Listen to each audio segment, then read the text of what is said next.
Hi friends, അസ്സാം വലൈക്കും. അപ്പോൾ ഇന്ന് ഞാൻ വന്നിട്ടുള്ളത് നമ്മുടെ പഴയ കാലങ്ങളിലെ ഒരു മിഠായിൻ്റെ റെസിപ്പി ആയിട്ടാണ്. അപ്പോൾ ഇത് വളരെ സിമ്പിളായിട്ട് നമുക്ക് ചെയ്തെടുക്കാൻ പറ്റും. അപ്പോൾ എല്ലാവരും വീഡിയോ ഒന്ന് സ്കിപ്പ് ചെയ്യാതെ തന്നെ കണ്ടു നോക്കുക.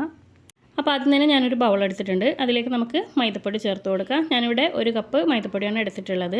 ഇനി ഇതിലേക്ക് നമുക്ക് ഓയിൽ ഒഴിച്ചു കൊടുക്കുക. ഏത് ഓയിൽ വേണമെങ്കിലും നിങ്ങൾക്ക് ഒഴിച്ചു കൊടുക്കുക. അതിന് പകരം നെയ്യ് വേണമെങ്കിൽ അതും ചേർത്ത് കൊടുക്കുക. ഇനി ഇതിലേക്ക് ആവശ്യത്തിനുള്ള ഉപ്പ് ചേർത്ത് കൊടുക്കുക. പിന്നെ നമുക്ക് കുറേശ്ശെ വെള്ളം ഒഴിച്ചു കൊടുത്തിട്ട് കൈ വെച്ച് നന്നായി ഒന്ന് കുഴച്ചെടുക്കാം. നമ്മുടെ ചപ്പാത്തി മാവിൻ്റെ ആ ഒരു പരുവത്തിൽ വേണം കുഴച്ചെടുക്കാനായിട്ട്. അപ്പോൾ അതാ ഞാനിവിടെ ഫുള്ളായിട്ടൊന്ന് കുഴച്ചെടുത്തിട്ടുണ്ട്. ഇനി ആ ഒരു മേൽഭാഗം ഡ്രൈ ആവാതിരിക്കാൻ വേണ്ടി അതിൻ്റെ മേൽഭാഗത്ത് കുറച്ച് ഓയിലൊന്ന് പുരട്ടി കൊടുക്കുന്നുണ്ട്. ഒരു അരമണിക്കൂറോളം ഞാൻ റെസ്റ്റ് ചെയ്യാനായിട്ട് മാറ്റിയിട്ടുണ്ട്.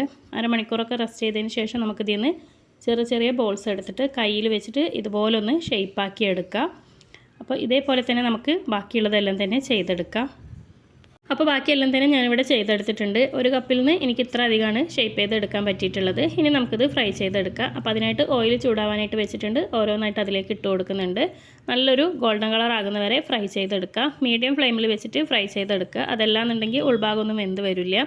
ഇപ്പോൾ അതാ നല്ലൊരു ഗോൾഡൻ കളറായി വന്നിട്ടുണ്ട്. ഇനി നമുക്കിത് എണ്ണയിൽ നിന്നും കോരിയെടുക്കാം.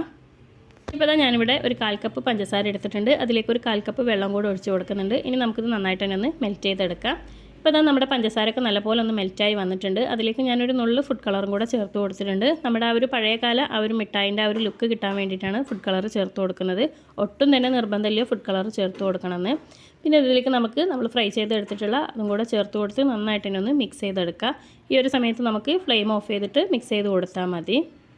അപ്പോൾ ഇതാ നമ്മുടെ ആ ഒരു പഴയ കാലത്തെ ആ ഒരു മിഠായി ഇവിടെ റെഡിയാക്കി എടുത്തിട്ടുണ്ട്. വളരെ സിമ്പിളായിട്ട് തന്നെ നമുക്ക് ചെയ്തെടുക്കാൻ പറ്റിയിട്ടുള്ള ഒരു മിഠായിയാണ്. കുട്ടികൾക്കാണെങ്കിലും വളരെയധികം ഇഷ്ടപ്പെടും. അപ്പോൾ തീർച്ചയായിട്ടും എല്ലാവരും ഒന്ന് ട്രൈ ചെയ്ത് നോക്കുക. വീഡിയോ ഇഷ്ടപ്പെട്ടാൽ ലൈക്ക് ചെയ്യാനും ഷെയർ ചെയ്യാനും മറക്കരുതേ.